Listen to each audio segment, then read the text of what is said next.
It's another edition of Patty and the Millennials. I'm Patty Jackson. I'm the baby boomer. Lisa Collins represents Gen X. The wonderful millennial women include Mina Say What, Power 99, Chocolate Divinity, LaToya Charleston, Troy Barnes, Shanine Speaks, and our special guest today, because she's all about the tech, is Steph Humphrey. Hey now. And I wanted to bring you in because I don't know about you guys, but I feel, hey, Tamara Stewart is here. Yeah.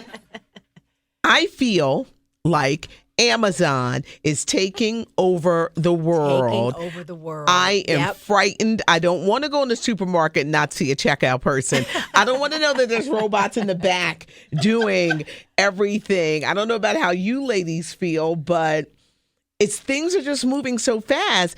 It's frightening. Is it normal to be afraid because it's something different? Absolutely. I think anytime this huge cultural shift happens in our society, people get nervous. I think human beings are, adverse to change anyway. And this is completely different than the way we've done things in the past. So it's definitely something, and it's something to be concerned about, because we're talking about loss of jobs due to automation. We're talking about loss of privacy due to all the data that Amazon collects about us that we willingly give away. So what is happening with this information now that it's out there?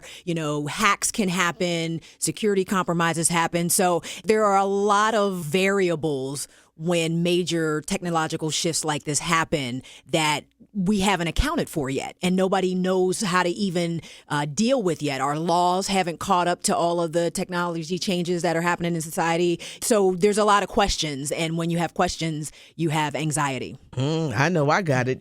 Tam, do you have anxiety, or are you with it? I mean, I think it just makes me lazy. I think that's my problem. I don't have to go to the supermarket. Like, that's also my issue with Target. Like, you go in there for, one thing. Right. But because they have such a variety of stuff now, it's the same thing with Amazon. You go online. You thought you was only buying one thing. Right. But it's like you got your food, you have your electronics, you can buy movies, you can buy a whole subscription of books, a library. You can't limit bras, yourself. Some diapers, soap powder. And so you just lose that sense of self-discipline. And I think that's my bigger problem, because it's like, all right, check out, and then you realize you got like $500 in the cart. What you do? What happened? And it's coming in 2 days. Right. Yeah. Shanine, are you ready? Are you embracing it? Is it scary to you? Y'all know I got 3 kids. I am all about it. I don't want to go around doing shopping for anything. And it's crazy because my kids are hooked. And their friends are hooked on Amazon to the point where they have their parents' card. And they say, I can just go ahead and order. No, you're not getting my card. But, no. And that's what their parents, so understand, this is the generation under us, and this is what they're coming up to.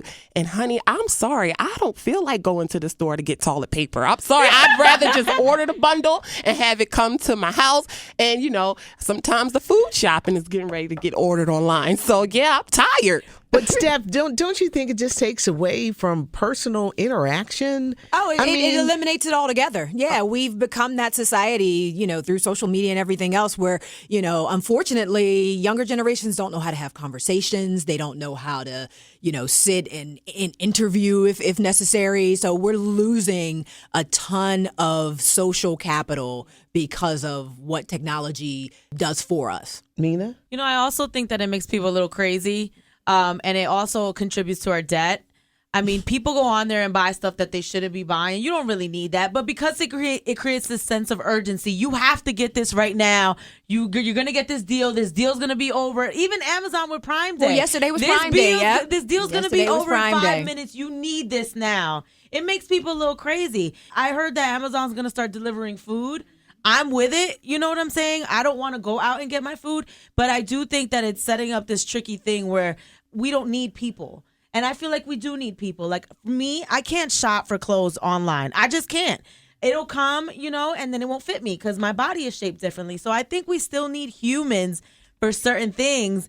We just need to start differentiating what we can do online and what we need to do in person. Mm-hmm. Lise, as you go shopping, like malls and stores, they're disappearing. And it's frightening to me.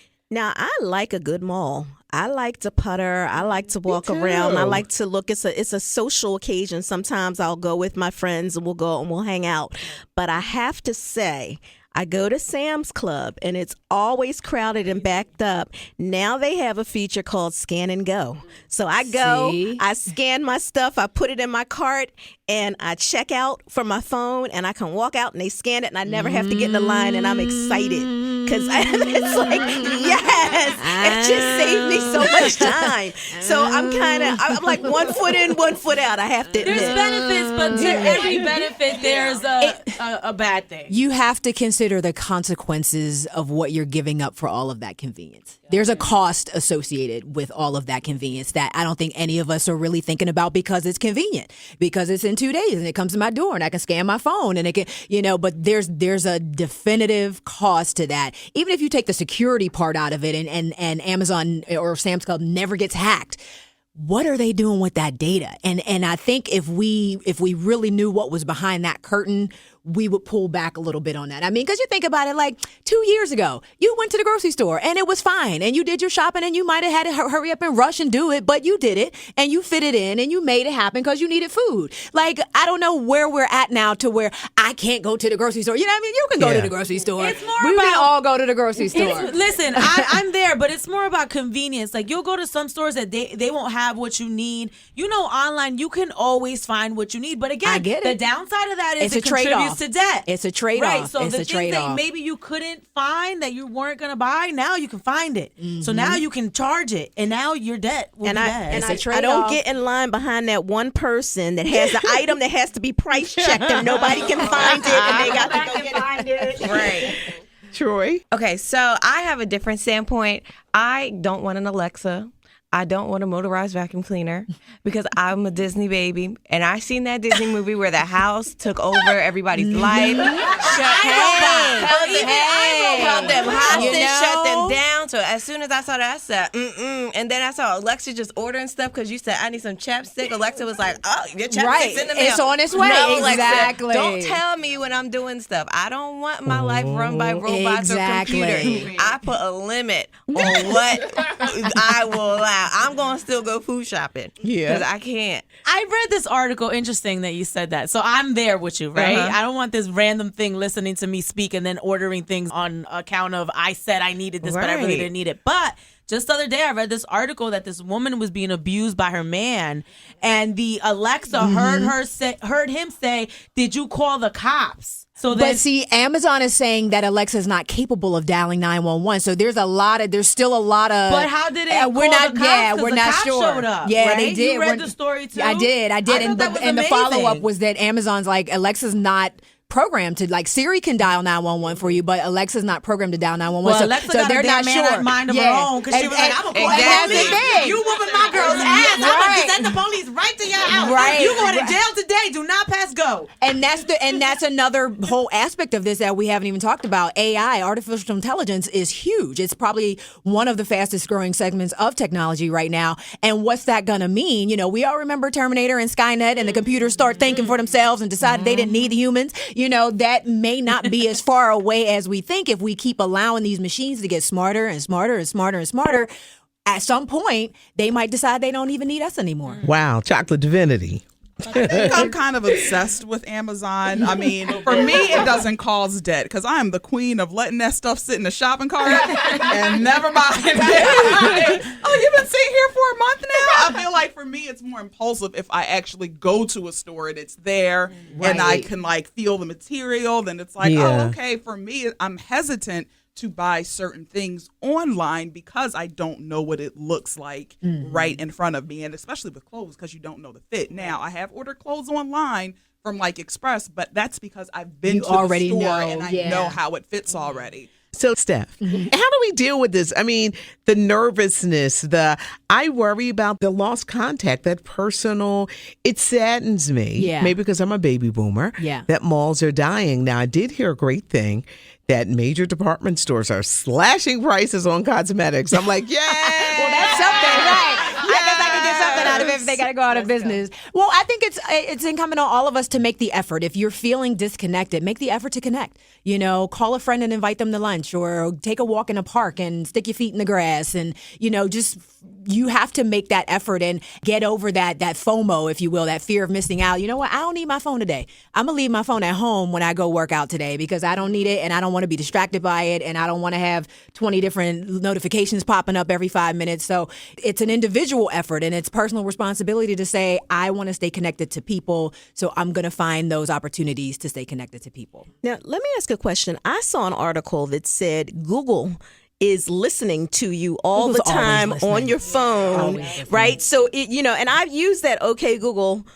It's so easy, but they're listening even when you're not saying OK Google. You're having conversation and it's listening to things that you're saying. It has to listen for OK Google, so it has to be listening. I just said that and it's listening to us. Exactly, because if your phone wakes up when you say OK Google or Hey Siri, it has to be listening for that in the first place. So it's listening by default. Now that's same with scary. Alexa, same with the Echo, all of that. It's always listening. I definitely agree, and it always takes away our activity because I'm going to tell you, my son is 9 years old, and I had him to go downstairs just to grab something to drink, and he comes upstairs, Mom, can I go ahead and get on my iPad? If you don't take your behind outside, because there's no reason why you should be out of breath and being so inactive because these kids, they get so used to computers and just hearing their peers and their friends, and that's basically their culture. That's all they know. What happened to Double Dutch? What happened to Chinese numbers? You know what I mean? Hello. You know what I think, though? I think that we need to put pressure on companies to still include the human element. The reason being is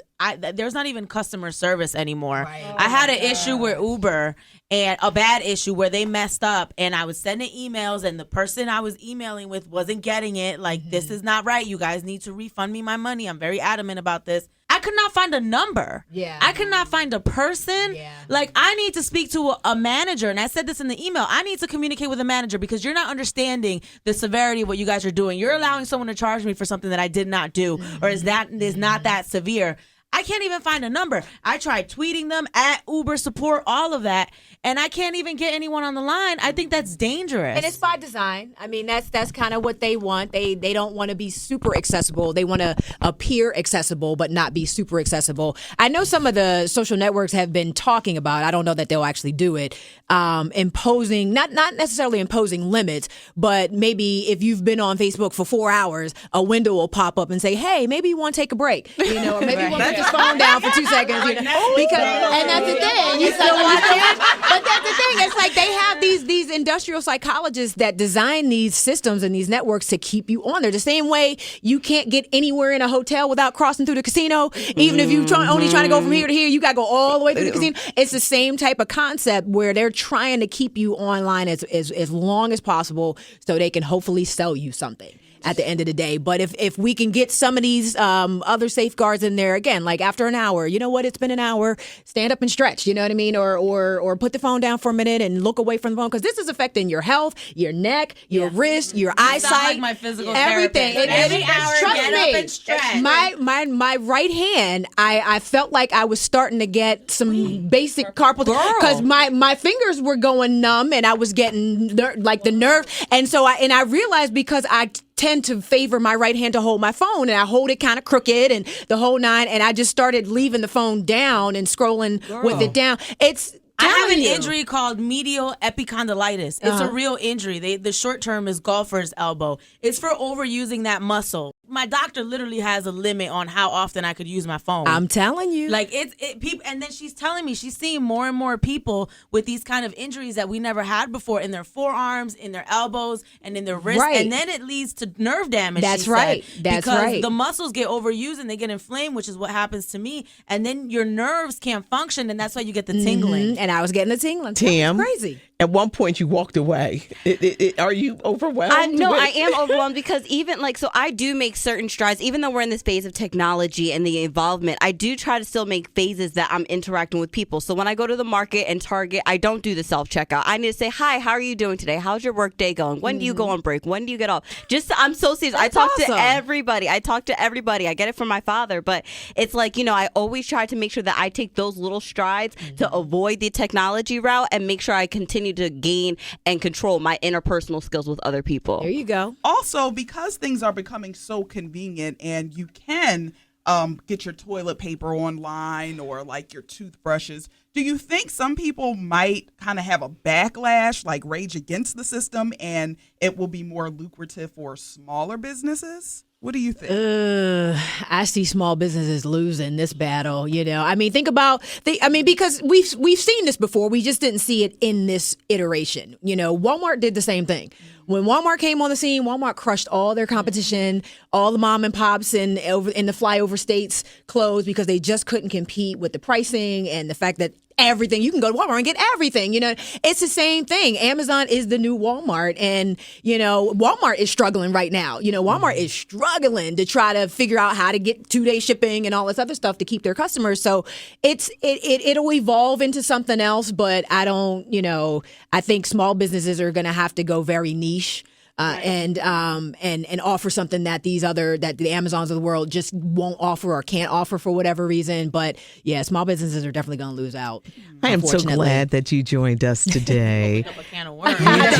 You did, because this is something that has been on my mind, and I see things, and I said I want to talk about it. Mm-hmm. Steph Humphrey is not only a Daily News sexy single, but she is. I was one too, girl. Yes.